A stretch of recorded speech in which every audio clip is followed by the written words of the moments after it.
बिस्मिल्लाहिर्रहमानिर्रहीम अस्सलाम वालेकुम। जी बच्चों, कैसे हैं आप लोग? अच्छा जी बच्चों, आज अगला लेक्चर अब पता नहीं कौन से वाला है, लेकिन बहरहाल चैप्टर नंबर 5 का हमने शुरू किया हुआ है और एनर्जी की जो डिफरेंट टाइप्स हैं कि कहाँ कहाँ से हम एनर्जी जो है वो गेन करते हैं, बनाते हैं, वो हम पढ़ रहे थे। इससे पीछे देखना, अभी हमने ये न्यूक्लियर एनर्जी पढ़ना है और इससे पीछे हमने ये सारा पढ़ा था ये सोलर एनर्जी।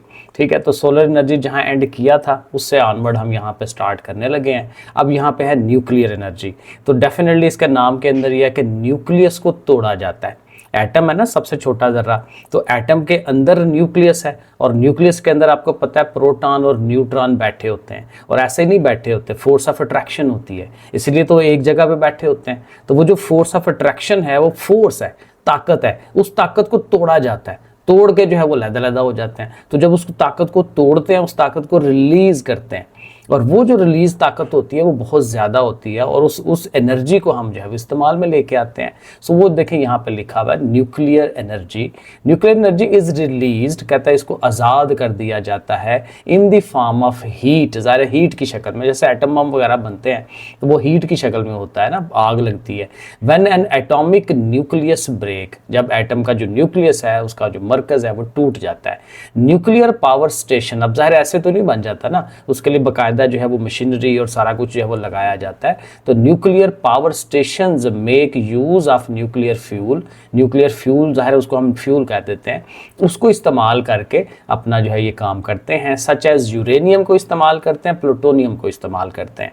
ठीक है, ये ज़्यादा आसान होगा, ज़्यादा एफिशिएंट होगा, ज़्यादा बेहतर अंदाज में यूज़ होते होंगे, क्योंकि वैसे भी ये पहले से ये रेडियो एक्टिव होते हैं, इनके अंदर से शुआएं पहले से निकल रही होती हैं। तो बहरहाल इसी को वो यूज़ करते हैं। अब बहुत डिटेल में तो हमें नहीं पता और ना ही हम जा सकते हैं, तो फिलहाल जितनी इंफॉर्मेशन है उसके हिसाब से दीज मटेरियल्स, यानी ये जो चीज़ें हैं, ये जो एलिमेंट्स हैं हमारे केमिस्ट्री में पढ़ते हैं ना, ये डिफरेंट एलिमेंट्स हैं। तो यूरेनियम और प्लूटोनियम ये भी एक एलिमेंट्स हैं। सो ये क्या करते हैं, release huge amount of energy. Energy की बहुत ज़्यादा मिकदार ये खारिज करते हैं as the nuclei of their atoms break, जब ही इनके न्यूक्लियस जो है टूटते हैं ड्यूरिंग न्यूक्लियर फिजन। असल में ये जो है ना, ये नाम है इसका, इसके तरीके का नाम है कि जिस तरीके से न्यूक्लियस को तोड़ा जाता है उस मेथड को हम कहते हैं न्यूक्लियर फिजन। ठीक है, ये आगे भी कहीं डेफिनेशन आएगी। द प्रोसेस इज डन, कहता है ये जो काम किया जाता है इन अ न्यूक्लियर रिएक्टर। तो ये न्यूक्लियर रिएक्टर होता है, डेफिनेटली एक अलहदा से मशीन या एक अलहदा से जगह जहाँ पे ये प्रोसेस होता है उसको न्यूक्लियर रिएक्टर कहते हैं। Heat produced by the fuel, यानी कि ये फ्यूल जो हीट बनाएगा is use to make steam. अब जाहिर है उसी हीट को डायरेक्टली इस्तेमाल नहीं कर रहा, यहाँ पे भी हम पानी का इस्तेमाल कर रहे हैं कि पानी लेके आएंगे, चूंकि हीट है, हीट उस पानी को गर्म करेगी और गर्म करके भाप बनाएगी। ठीक है, तो वो जो स्टीम आएगी उस स्टीम से फिर आगे से हम काम लेते हैं। दैट रन्स द टरबाइन, जाहिर है वो टरबाइन चलाएंगी, पंखे चलाएंगे। किसके पंखे चलाएंगे? जो आगे से जनरेटर होते हैं जो बिजली बनाते हैं, इलेक्ट्रिक जनरेटर्स चलाएंगे। Pakistan also runs nuclear power stations at Karachi and Chashma. तो हमारे पास दो तरह के, दो जगह पे जो है पावर स्टेशन हमने लगाए हैं ये वाले न्यूक्लियर, एक कराची में लगा हुआ है, एक चश्मा वाली जगह पे लगा हुआ है। नेक्स्ट ये जियोथर्मल है। जियोथर्मल जो है ना, ये बड़ा इंटरेस्टिंग है। जियोथर्मल में ये होता है कि बाज़ जगह ज़मीन के नीचे ऐसी होती हैं जो गर्म होती हैं, गर्म चट्टानें होती हैं। तो वहाँ पे हम क्या करते हैं, पानी भेजते हैं। पानी, ज़ाहिर है वो गर्म जगह है, पानी को वो दोबारा से भाप बना देंगे और वो जो भाप और स्टीम बनेगी उसको दोबारा हम यूज़ कर लेंगे। इसी तरह से वो टरबाइंस चला के और जनरेटर चला के बिजली बना लेंगे। तो ये आइसलैंड के अंदर कहते हैं बहुत ज़्यादा ये होता है। ये यहाँ पे ऊपर देखें, ये लिखा भी हुआ है फॉर योर इन्फॉर्मेशन, ये वाली जो है geothermal energy is currently used in Japan, Russia, Iceland, Italy, New Zealand and USA. अब ज़ाहिर है ये सारे के सारे रिन्यूएबल एनर्जी रिसोर्सेज हैं, यानी बजाय रूटीन के जो पुराने काम चलते आ रहे हैं उनकी जगह नए नए तरीके ढूंढे जाते हैं बिजली बनाने के जो ज़्यादा एफिशिएंट है। अब इन इलाकों में ये ज़्यादा अच्छा उनके लिए तरीका होता होगा, ज़्यादा आसानी से बन जाती होगी, ज़्यादा उसमें पैसे नहीं लगते होंगे। तो जहाँ पे इजीली ये बन जाता है, जहाँ पे ये नीचे अवेलेबल है ज़मीन के नीचे, तो वहाँ वो इजीली इसको बना लेते हैं। तो ये न्यूजीलैंड, रशिया, ये यहाँ पे ये सारा हो रहा है। More than 85% of Icelanders, Iceland के जो लोग हैं वो 85% से ज़्यादा ज़्यादा use thermal energy, geothermal energy को यूज़ करते हैं।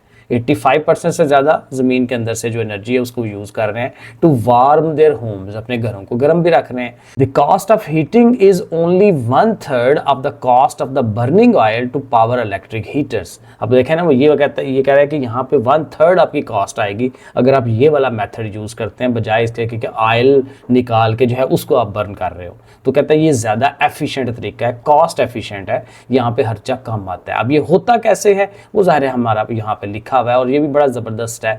यहाँ देखें हो क्या रहा है कि ज़मीन नीचे से, अब ये जो जगह है ना, ये वाली जगह पे उसने कहा है हॉट रॉक्स होती हैं, चट्टानें होती हैं गर्म वाली, तकरीबन वो जैसे बर्फी टाइप नहीं होती, कि इसको हम कहते हैं नीम ठोस, ठीक है ना। ठोस तो पहले होती हैं, सख्त होती हैं, सॉलिड होती हैं, लेकिन गर्माहट की वजह से वो थोड़ी सी ढीली पड़ जाती हैं, तो नीम ठोस हालत में मौजूद होती हैं और वहाँ पे हम पानी भेजते हैं। तो देखें इस जगह से, यहाँ से हम पानी अंदर की तरफ भेज रहे हैं, ठीक है, और फिर इस साइड से ज़ाहिर दूसरी तरफ से जो है वो भाप की शक्ल में वो बाहर आ रहा है, और वो बाहर आके ये टरबाइनों को चलाता है, पंखों को चलाता है, और वो ज़ाहिर आगे से अटैच है जनरेटर के साथ, और जनरेटर जो है फिर आगे से बिजली बनाएगा। तो इस तरह से करके वो बिजली आगे फिर वो तारों के ज़रिए से घरों में या बाकी जगहों पर पहुँचती है।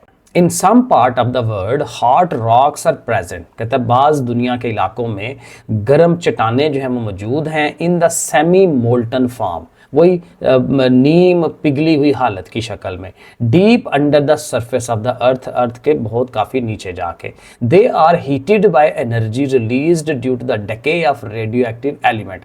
अब वो क्यों इस तरह से हुई हैं, क्यों गर्म हैं? वो कहता है कि वो ज़मीन के अंदर रेडियो एक्टिव एलिमेंट है, जैसे वो यूरेनियम और प्लूटोनियम और इस तरह के और भी हैं, तो इनके अंदर से रेडिएशंस ऑलवेज निकलती रहती हैं। तो ये पहले से ज़मीन के अंदर है, तो ये जो रेडिएशंस निकलती हैं, इनके न्यूक्लियस टूट रहे होते हैं, तो उनकी वो जो हीट है वो इन चट्टानों के अंदर आ जाती है, तो इसकी वजह से ये इस तरह इस हालत में आ जाती हैं। The temperature of these rock is about 250, ये याद रखने वाली बात है कि 250 डिग्री सेंटीग्रेड तक इनका टेम्परेचर होता है। अब आपको पता है 100 डिग्री के ऊपर जो है पानी उबल रहा होता है, तो पानी उबल रहा होता है तो भाप बननी वहीं से शुरू हो जाती है, तो 250 मोर देन इनफ है ये temperature. This energy is known as geothermal energy, क्योंकि ये जियो का मतलब ज़मीन है, और थर्मल ज़ाहिर है वो दूसरी एनर्जी जो हम बात कर रहे हैं कि जो पार्टिकल्स के मूवमेंट की वजह से होती है, गर्माहट की वजह से होती है। तो जियोथर्मल ज़मीन के गर्म होने की वजह से जो एनर्जी है विच कैन बी एक्सट्रैक्टेड, जिसको हम निकाल सकते हैं टू रन इलेक्ट्रिक जनरेटर है उसको हम चला सकते हैं। A typical geothermal power plant is shown in the figure, ये मैंने आपको समझा दिया कैसे हो रहा होता है। To make use of the heat of the rocks की जो हीट है अगर हमने उसको इस्तेमाल में लाना है, 2 होल्स आर ड्रिल्ड, 2 सुराख कर लिए जाते हैं रॉक्स के पास, रॉक्स तक जाते हुए। कोल्ड वाटर इज पम्प्ड, ठंडा पानी हम फेंकते हैं, पंप करते हैं, pump down through one of the holes, एक होल में से नीचे फेंकते हैं।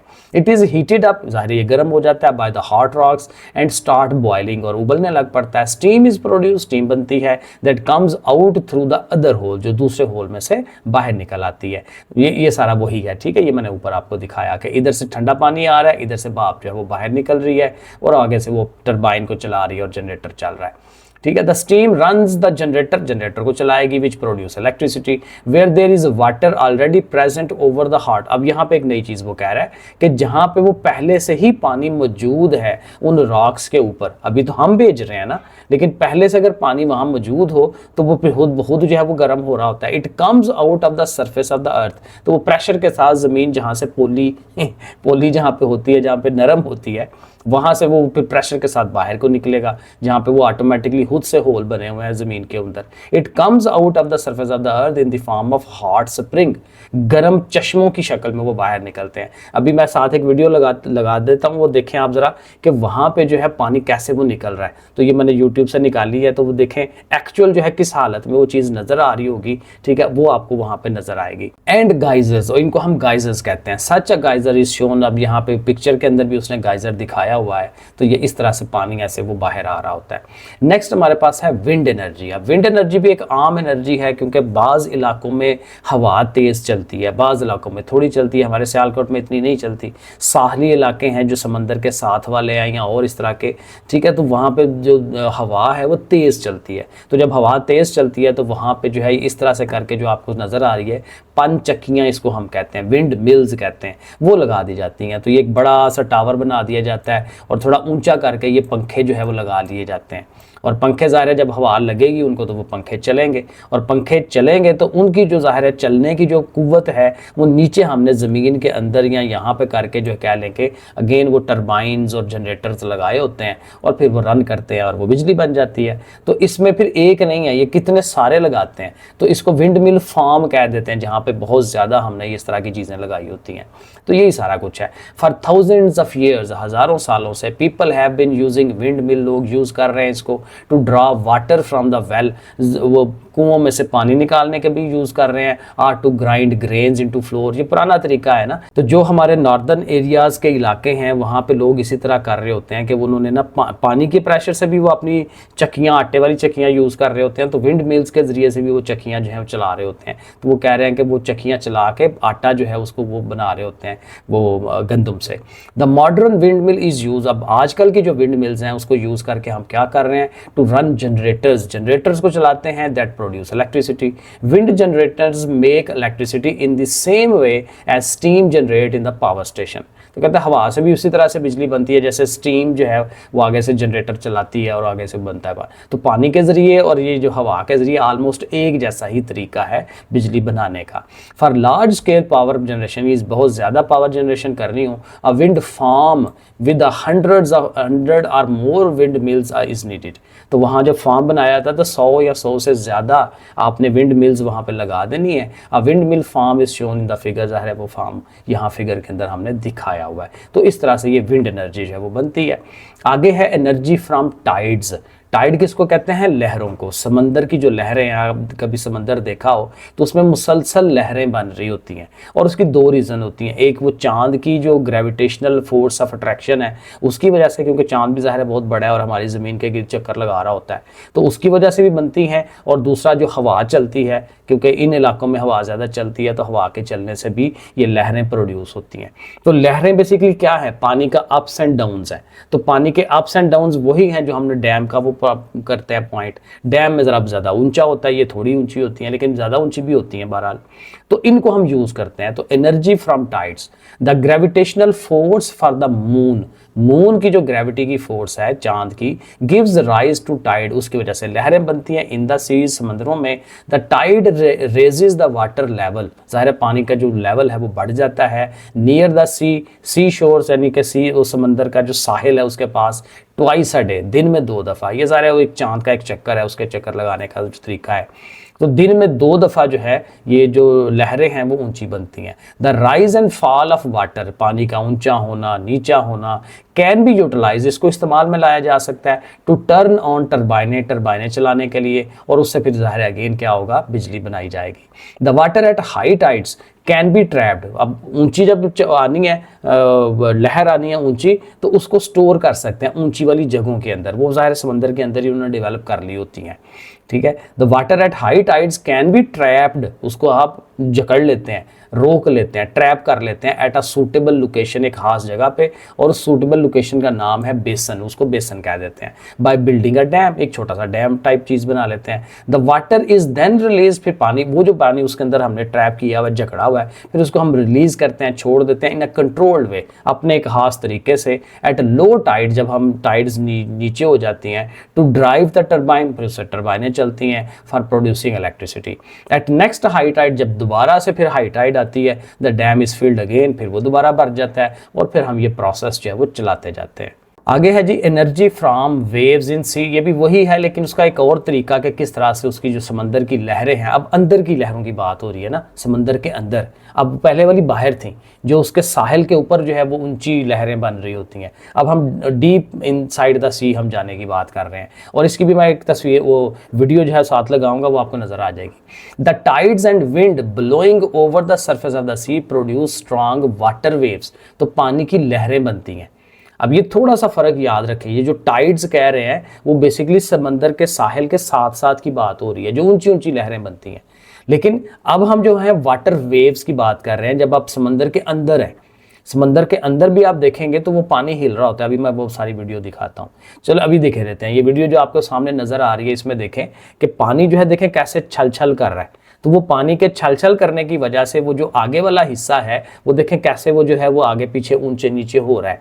तो इसको हम कहते हैं डक फ्लोट। तो डक फ्लोट जो है वो ऊंचे नीचे होता है, तो उसके ऊपर नीचे होने की वजह से हमारी जो है वो बिजली या टरबाइनें चलती हैं और बिजली बनती है। जो पीछे वाला हिस्सा है वो जिसको बैलेंस फ्लोट कहा जाता है, वो उसने उसको बैलेंस रखना होता है, एक जगह रखना होता है। लेकिन असल काम ये जो आगे चल रही होती हैं डक फ्लोट्स, इनका ये काम है, इन्होंने जो ऊंचे नीचे होना है उसकी वजह से वो सारी बिजली जो है वो बनती है। So their energy can be use to generate electricity, इससे भी बिजली बना सकते हैं। तो method to harness wave energy, यानी जो तरीका है कि इस वेव्स की एनर्जी को हम इस्तेमाल में लाएंगे, तो वो तरीका क्या है, is to use large float. इसके ऊपर एक बड़ा सा फ्लोट रख लेते हैं। फ्लोट का मतलब क्या होता है, जिस चीज ने तैरना होता है, ठीक है, एक बड़ा सी चीज जो है वो बना ली जो पानी के ऊपर तैर रही है, तो उसको फ्लोट कह रहा है। एक लार्ज फ्लोट होगा विच मूव अप एंड डाउन, जो ऊपर नीचे हरकत कर रहा है। तो ये जो डक फ्लोट है इसकी वो बात हम कर रहे हैं कि ये ऊपर नीचे हरकत करता है, ठीक है, which move up and down with the waves, waves के साथ साथ। One such device invented by professor Salter. अब ये प्रोफेसर साल्टर ने जो चीज़ बनाई थी शुरू में, तो इसलिए उसका नाम रख दिया हुआ है साल्टर डक, ठीक है। तो इसके कहते हैं दो पार्ट्स होते हैं, डक फ्लोट है और बैलेंस फ्लोट है। डक फ्लोट ये आगे वाला पार्ट है, ये जो आगे वाली जो 5 चीज़ें बनी हुई है ना, इसको डक फ्लोट कहता है, और पीछे वाला हिस्सा बैलेंस फ्लोट है। असल काम ये डक फ्लोट का है, ठीक है। और बैलेंस फ्लोट का काम ये है कि वो उसी एक लेवल पे उसको रखे, और उसी सेम लेवल पे रखेगा, तो फिर आगे वाली चीज़ें जब ऊपर नीचे होंगी तो फिर वो उसकी वजह से बिजली बनेगी, ठीक है। वो जो वेव्स की जो पावर है वो उसमें से निकल के आ जाएगी सामने। The energy of the water wave causes duck float to move, ज़ाहिर है उसकी वजह से वो मूव करती हैं relative to the balance float. Balance float के साथ साथ बैलेंस फ्लोट वहीं पे है और उसके रिलेटिवली वो मूव कर रही हैं। The relative motion of the duck float is use to derive the electric generation and so on, वो सारा हो रहा होता है। उसके बाद अब आ जाए बायोफ्यूल एनर्जी पे। बायोफ्यूल एनर्जी जो है ये इंडिया वाले बहुत ज़्यादा यूज़ करते हैं। हमारे यहाँ पता नहीं, बहुत कम ही कहीं पे यूज़ होता होगा, लेकिन इंडिया की आप वीडियोस निकाल के देखें यूट्यूब पे, वो बहुत ज़्यादा यूज़ करते हैं इसको।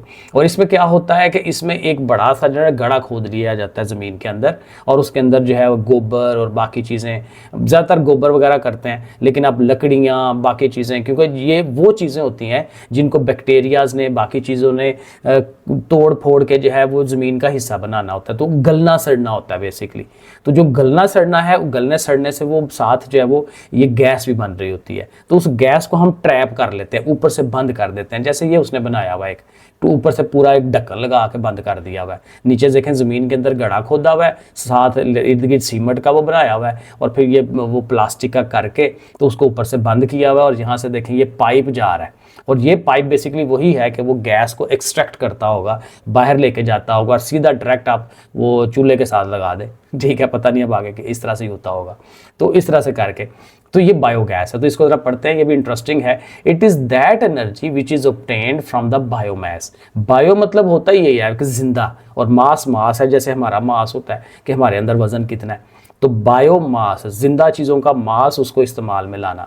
Biomass consist of organic material, organic उसी को कहते हैं जिसमें कार्बन होती है, यानी जिंदा चीज़ें, सच एज प्लांट्स हैं, वेस्ट फूड है, जो खाना हमने खराब किया हुआ है, क्योंकि ये भी तो पौधों से आया ना, एनिमल डंग्स हैं, सेवेज है, ETC, ठीक है, एनिमल्स का जो पॉटी है बेसिकली, ठीक है, और सेवेज वही वो जो गंदा पानी, गंदी चीज़ें जो हमने गंदा कूड़ा क्रिकेट वगैरह कह लें वो, ठीक है। तो सेवेज इज दैट डर्ट। अब सेवेज क्या चीज़ होती है, वो एक डर्ट है, गंदी चीज़ें हैं, विच इज़ लेफ्ट ओवर, जो पीछे बच जाती हैं आफ्टर स्टेनिंग इन डर्टी वाटर। गंदा पानी जब आप निकाल देते हैं, ठीक है ना, वो गंदे नाले जा रहे होते हैं, तो गंदे नालों की जब सफाई करते हैं तो उसके अंदर से वो क्रेन कितना गंद मवाद निकाल रहे होते हैं, तो गंदा पानी निकाल दें तो पीछे जो बचता है उसको वो कहते हैं कि ये सेवेज है।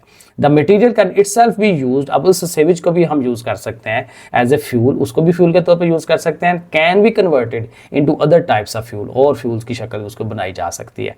डायरेक्ट कंबस्शन, अब डायरेक्ट कंबस्शन ये कि आग लगाते हैं उसको बस, ठीक है, कंबस्ट करते आग लगाते हैं, is a method in which biomass commonly known as solid waste is burned, उसको आग लगा देते हैं, टू बॉयल वाटर, उससे ऊपर हांडी रख देते हैं, ठीक है, बड़ी सी उसको पानी गर्म करेंगे, बॉइलिंग करेंगे और उससे स्टीम बनाएंगे। और आपको पता है जब भी स्टीम बनाते हैं तो उससे हम जो है वो आगे से जनरेटर चला सकते हैं। The steam can be use to generate electricity in another process. अब एक प्रोसेस तो ये है कि बस आग लगा दें, आग लगा के वो पानी गर्म करें, पानी गर्म करने से स्टीम बनाएं और स्टीम से जो है वो आगे से आप जनरेटर चला लें। अब दूसरा मेथड ये है जो यहाँ पे ये तस्वीर भी जो बनी हुई है, जो मैं पहले एक्सप्लेन कर रहा था, इन another process the rotting of biomass, biomass का जो गलना सड़ना है इन अ क्लोज्ड टैंक, एक बंद टैंक के अंदर, कॉल्ड अ डाइजेस्टर। अब ये जो टैंक का नाम डाइजेस्टर है ये भी आपको याद होना चाहिए। तो डाइजेस्टर के अंदर उसको हम बंद कर देते हैं, वहाँ वो गलता सड़ता है, प्रोड्यूसेस मीथेन रिच बायोगैस। तो बायोगैस ऐसी बनती है जिसमें मीथेन ज़्यादा होती है और मीथेन ही हम बेसिकली अपने सिलेंडर्स वगैरह के अंदर जो है वो यूज़ करते हैं। In this process micro organism, वही जो बैक्टीरियाज वगैरह हैं, वो क्या करते हैं, ब्रेक डाउन बायोमास मटीरियल, उस मटीरियल को वो तोड़ते हैं in the absence of oxygen, oxygen के बगैर। जब ऑक्सीजन के बगैर तोड़ते हैं तो फिर ये मीथेन वगैरह जो है वो प्रोड्यूस होती है। Biogas produce in the tank, अब टैंक के अंदर जो बायोगैस बनी हुई है इज पाइप्ड आउट, यहाँ गैस का यूजेज हो रहा है बार बार, इज पाइप्ड आउट, पाइप लगा के उसको बाहर निकाल देते हैं। And can be use for heating, गर्माहट के लिए और कुकिंग के लिए जो है वो नेचुरल गैस की तरह हम इसको इस्तेमाल कर सकते हैं। Biofuel such as ethanol can also be obtain, कहता है ये वाला फ्यूल एथेनॉल है, अल्कोहल वगैरह, ये भी हम निकाल सकते हैं बायोमास से। It is replacement of petrol, petrol की जगह भी इसको यूज़ कर सकते हैं। In this case bacteria convert into ethanol, bacteria जो है इसको एथेनॉल में कन्वर्ट करता है। अच्छा, ऊपर हमने बात की थी न्यूक्लियर एनर्जी की, तो न्यूक्लियर एनर्जी जो है वो बाज़ का डेंजरस भी हो जाती है। तो उसकी एक रीज़न यहाँ उसने ये बताई हुई है, the radio active fall out from the 1986 Chernobyl nuclear accident in Russia. रूस के अंदर एक जगह थी चेरनोबिल, वहाँ पे उन्होंने एटमी रिएक्टर बनाया हुआ था और 1986 में वो रिएक्टर ख़राब हो गया था या लीकेज हो गई थी उसकी, और वहाँ पे फिर पूरी आबादी को वो उन्होंने निकालना पड़ा था और वो पूरा एरिया जो है बहुत ज़्यादा टाइम के लिए रेडियो एक्टिव हो गया था। रेडियो एक्टिव जो शुआएँ हैं वो निकलती थी और रेडियो एक्टिव शुआएँ इंसानों के लिए बहुत ही ज़्यादा मुज़र होती हैं। एक मैडम क्यूरी थी और मैडम क्यूरी ने रेडियो एक्टिव एलिमेंट में बहुत ज़्यादा काम किया था, उनको नोबेल प्राइज़ भी मिला था, लेकिन उनकी डेथ हुई थी इसी वजह से, क्योंकि उस टाइम तो वो कोई तरीकाकार नहीं था 100-150 साल पहले कि जी हम रेडिएशन से बच के जो है वो एक्सपेरिमेंट कर रहे हो।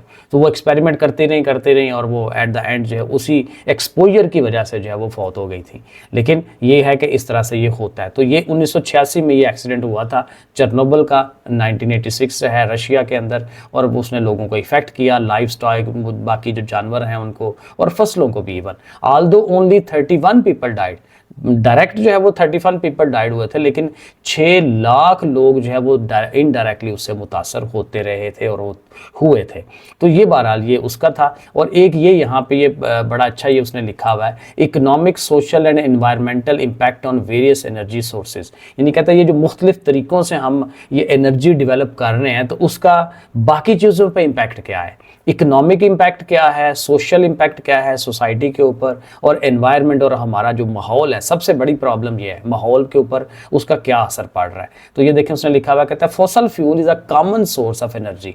जो ज़मीन के अंदर से मटेरियल हम निकाल के उससे हम एनर्जी बना रहे हैं, ये एक आम तरीका है एनर्जी बनाने का, लेकिन ये क्या है कि इट इज़ वेरी एक्सपेंसिव भी है। इट आल्सो प्रोड्यूस पोल्यूशन, और ये पोल्यूशन भी क्रिएट करता है, क्योंकि जब हमने वो इनको ऑयल को, इन चीज़ों को जलाना है तो वो जो धुआं बनना है वो धुआं हमारे माहौल के अंदर आना है। कोयला जब लाते हैं तो कोयले का धुआं बनना है, ठीक है। It also produces pollution that affect the human health badly, इंसान की सेहत मुतासर होती है। On the other hand hydro electric energy, जो पानी के जरिए से आप एनर्जी बनाते हैं, इज़ द चीपेस्ट, वो एक तो सबसे वो सस्ती भी है source of energy. It does not produce pollution भी नहीं बनेगी, क्योंकि यहाँ पे आप कोई चीज़ जला नहीं रहे, ठीक है। पानी की एनर्जी से टरबाइन चला रहे हैं, टरबाइन से वो जनरेटर चलना है और जनरेटर से बिजली बन जानी है, तो माहौल को कोई इम्पैक्ट नहीं डाल रही। It has only one negative impact, एक नेगेटिव इम्पैक्ट है, और वो क्या है, it may cause water logging, क्योंकि ज़ाहिर पानी के जरिए है तो पानी फिर कहीं ना कहीं तो छोड़ना है ना आपने, तो पानी जहाँ छोड़ेंगे वहाँ पे पानी की ज़्यादती हो जाएगी,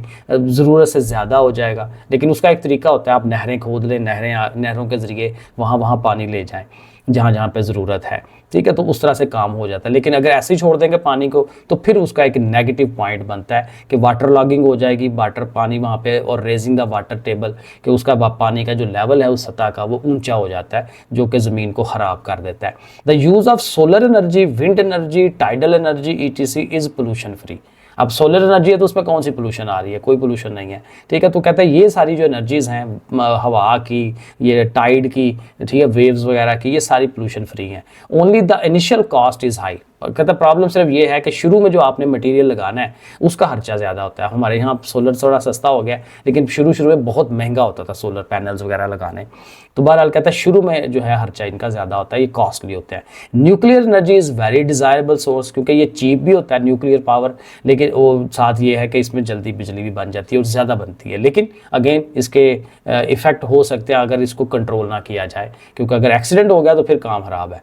तो बहरहाल ये कुछ चीज़ें थी इसकी। अब इसी चीज़ को वो और डिटेल में यहाँ बता रहा है और कुछ इसमें से इंपॉर्टेंट चीज़ें भी निकलती हैं। Renewable and non renewable source, यानी ऐसे सोर्स जिनको रिन्यू किया जा सकता है, जिनको दोबारा नया किया जा सकता है, उनकी जगह नई चीज़ आ जाती है, ठीक है। जैसे पानी है, डैम बनाए हैं तो डैम में पानी ख़त्म नहीं हो सकता, क्योंकि पीछे से पानी और आ सकता है, क्योंकि वो बर्फ़ हर दफ़ा गिरती है, ग्लेशियर्स बनते हैं, फिर वो पिघलती है बर्फ़ फिर नीचे आती है पानी बन के, एंड सो ऑन। तो ये प्रोसेस चलता रहता है। जो सूरज की एनर्जी है वो भी आती रहती है, वो भी ख़त्म नहीं होनी। तो ये जो ऐसी एनर्जी हैं ये रिन्यूएबल है। इनको आप, वही बात की डेफिनेशन यही बनती है जो ख़त्म ना होने वाली हों। The resources of energy, energy की जो शक्लें हैं, चीज़ें हैं, which are replaced by new ones, जिनकी जगह पे नई चीज़ें आ सकती हैं आफ्टर दे यूज़, इस्तेमाल करने के बाद। एक दफ़ा यूज़ कर लिया, उसकी जगह दोबारा वो एनर्जी आ जाए, चीज़ आ जाए, और कॉल्ड रिन्यूएबल एनर्जी सोर्स, उसको रिन्यूएबल एनर्जी सोर्स कहते हैं। ऑन द अदर हैंड, अब ये एक डेफिनेशन बन गई है।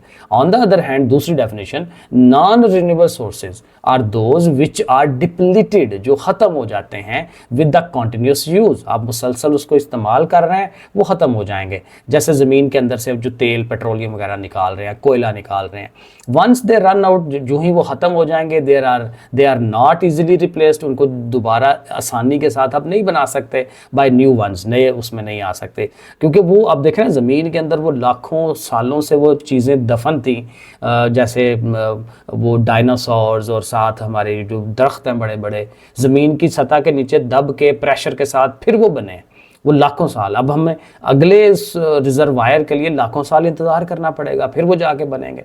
तो वो ज़ाहिर है मुश्किल है, ना होने के बराबर काम फिर हो गया ना।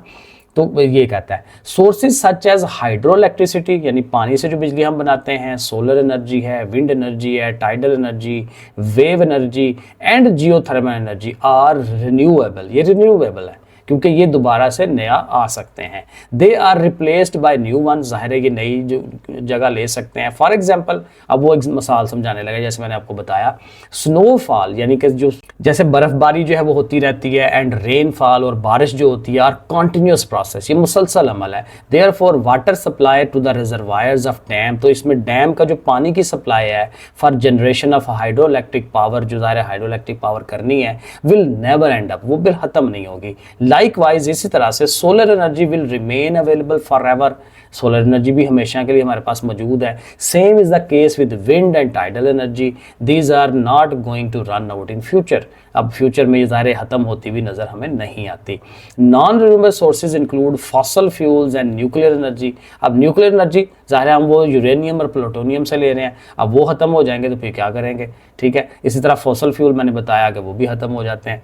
द रेमिनेंट ऑफ प्लांट, वही रेमिनेंट होता है जो बाकी बच गई चीज़ें हैं, तो बाकी मांदा जो चीज़ें हैं किसकी, पौधों की और एनिमल जानवरों की, बरीड अंडर द अर्थ, जो ज़मीन के नीचे दफन हो जाते हैं, टुक मिलियंस ऑफ ईयर्स, लाखों साल लगते हैं, करोड़ों साल लगते हैं, to change into fossil fuel.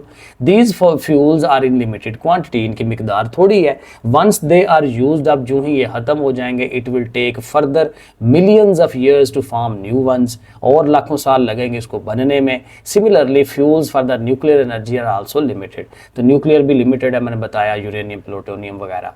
As the need for energy is increasing day by day, अब जो जो तरक्की हो रही है तो हमें एनर्जी ज़्यादा चाहिए, जो बिजली की खपत है वो बढ़ती जाती है, ठीक है। हमारी जो है वो एक टाइम पे 20,000 मेगावाट थी, अब वो जो है वो 30,000 से भी ज़्यादा चली गई है, ठीक है। तो इस तरह से वो बढ़ती चली थी। डिमांड है ना, एसीज लगा रहे हैं और चीज़ें लगा रहे हैं। अब मैंने खुद मेरी अपनी डिमांड, अभी मैंने लाइट लगाई हुई है, कंप्यूटर साथ चलाया हुआ है, ठीक है, वॉशिंग मशीन चल रही है पीछे।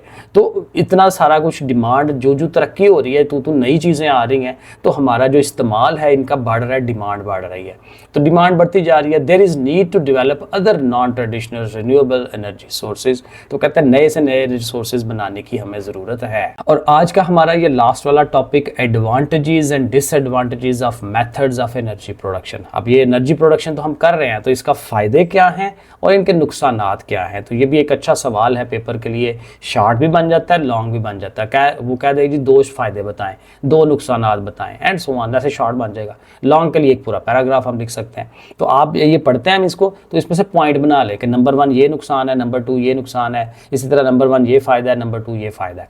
The production of hydro electric power, पानी के ज़रिए से जो हम बिजली बनाते हैं, इज़ मोर इकोनॉमिकल, ज़्यादा सस्ती है, इकोनॉमिकल सस्ती को कहते हैं, एंड पोल्यूशन फ्री, और उसमें पोल्यूशन भी नहीं मिलती। अब देख रहे हैं, ये पहला आपको फ़ायदा मिल सकता है, तो नंबर 1 अब फ़ायदा, एडवांटेज अब ये कह सकते हैं। The solar power, wind, tidal and wave power need more initial cost. कहता है इन चीज़ों का शुरू वाली खर्चा ज़्यादा आता है, but they do not produce pollution and are also economic as well. तो कहता है ये पोल्यूशन भी नहीं करते, और चूँकि बार बार हमने इसको इस्तेमाल करना है, तो ये फिर वो क्या कहते हैं, सस्ते भी हो जाते हैं, सस्ते पड़ जाते हैं हमको। क्योंकि अब देखें, पहले आपने सोलर पैनल खरीदा, तो सोलर पैनल खरीदा महंगा पड़ा है, लेकिन उसकी अगर अच्छे वाला खरीदा तो वो 20 साल उसकी चलने की गारंटी होती है। तो 20 साल जब अगर आप उसको यूज़ करेंगे, बिजली बनाएंगे, तो देखें ओवरऑल उसकी कॉस्ट कितनी कम हो जाएगी, एवरेज कास्ट का खर्चा जो है वो कम हो जाएगा। तो ये नंबर 2 जो है पॉइंट, आप ये फ़ायदा दे सकते हैं इसको, ठीक है। On the other hand, power generation by fossil, अब ये नुकसानात बताने लगा है, ठीक है। तो 2 फ़ायदे हो गए, नीचे नुकसानात भी आ जाएंगे।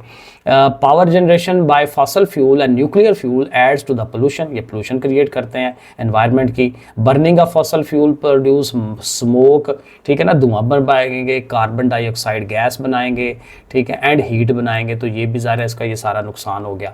दे enhance direct pollution to the atmosphere, माहौल के अंदर जो पोल्यूशन है उसको ज़्यादा कर देंगे। Wind wheels are very noisy, wind wheel जो है वो शोर की पोल्यूशन क्रिएट करेंगे, ये एक अलग से नुकसान हो गया, ठीक है। गिनते जाएं नुकसानात कितने हैं। Some people think that wind turbine spoil the beauty of landscape. तो कहता है ये जो विंड टर्बाइंस हमने लगाई हुई हैं, तो वो ज़ाहिर है उन जगहों पे लगाते हैं जो बड़ी प्यारी खूबसूरत लगी जगह होती हैं, वहाँ पे हवा चल रही है तो ये लगा देते हैं। तो कहता है उसकी जो एक नेचुरल खूबसूरती है, ब्यूटी है, उसको भी खराब करते हैं। तो ये भी एक नुकसान की कैटेगरी में आ सकता है। Nuclear power generators are also run by steam produce by nuclear heat energy. अब ज़रा जब न्यूक्लियर पावर जनरेशन है वो वहाँ पे भी हीट से भाप बनाते हैं ना, और भाप से जो है वो एनर्जी, वो इलेक्ट्रिसिटी बन रही होती है। तो heat itself is a form of pollution. अब ये भी बड़ा मज़े का कंसेप्ट है कि जो गर्माहट हम पैदा कर रहे होते हैं ना, वो भी एक पोल्यूशन ही है। क्योंकि वो बेसिकली क्या है कि वो सारी की सारी गर्माहट हम यूज़ नहीं करते, उसमें से कुछ गर्माहट यूज़ करते हैं, तो बाकी गर्माहट जो है वो माहौल में चली जाती है। जैसे हमने किचन में चूल्हा जलाया होता है, तो उसमें जब ऊपर कोई चीज़ हांडी पकने के लिए रखते हैं, तो आप देखें इर्द गिर्द माहौल गर्म हो जाता है, तो इर्द गिर्द जो है वो एनर्जी डेसिपेट हो रही होती है, तो माहौल को ओवरऑल हम गर्म कर रहे होते हैं, तो कुछ एनर्जी उधर चली जाती है। तो हीट भी as a form of pollution है, ठीक है। तो ओवरऑल हमारा जो ग्लोबल वार्मिंग है उसमें हम इजाफा कर रहे हैं। More over there is always danger of leakage of radio active. अब न्यूक्लियर में ज़ाहिर है जब रेडियो एक्टिव मटीरियल आप यूज़ कर रहे हैं, रेडिएशंस वाला, तो वो रेडिएशन लीक होने के चांसेस ऑलवेज मौजूद होते हैं, which is harmful for living bodies, ठीक है। तो ये भी आ गया, तो ये भी एक नुकसान आ गया। नुकसान कितने सारे हैं। People living around nuclear plants are always at risk, वो हमेशा खतरे में होते हैं जो इर्द गिर्द रह रहे हैं न्यूक्लियर प्लांट के। द डिस्पोजेबल, अब ये भी है कि आपने जो न्यूक्लियर फ्यूल है उसको डिस्पोज भी करना होता है, जो बाकी मानदा चीज़ें होती हैं, तो उसको कहाँ डिस्पोज करना है, कहाँ फेंकना है, उसका कूड़ा करकट वो नुकसानदेह होता है बहुत ज़्यादा, आम कूड़े से ज़्यादा नुकसानदेह होता होगा। The disposal of nuclear waste is another problem, तो कहते हैं ये भी एक प्रॉब्लम है हमारे लिए for the nuclear power generation. However any form of waste energy end up at thermal energy, जो भी एनर्जी वेस्ट हो रही है ना, बेसिकली एंड पे कहाँ पे जा रही है, थर्मल एनर्जी पे, हीट की शक्ल में जा रही है। और वो ज़ाहिर है एनवायरनमेंट में जा रही है। दस thermal pollution is increasing day by day. वही बात, थर्मल पोल्यूशन ज़्यादा होती जा रही है और उसकी वजह से क्या हो रहा है, ग्लोबल वार्मिंग हो रही है, माहौल हमारा गर्म हो रहा है, उसकी वजह से ग्लेशियर्स पिघलते हैं और माहौलियाती तब्दीलियाँ जो हैं वो बहुत ज़्यादा हो रही हैं। ठीक है, दैट्स इट। यहाँ तक एनर्जी के मतलब होगा, क्योंकि आगे एक नया कंसेप्ट आ रहा है पावर का, और ये पावर का कंसेप्ट करके फिर ये हमारा जो चैप्टर है 5 ये ख़त्म हो जाएगा। ओके फिर बच्चों, अल्लाह हाफिज़।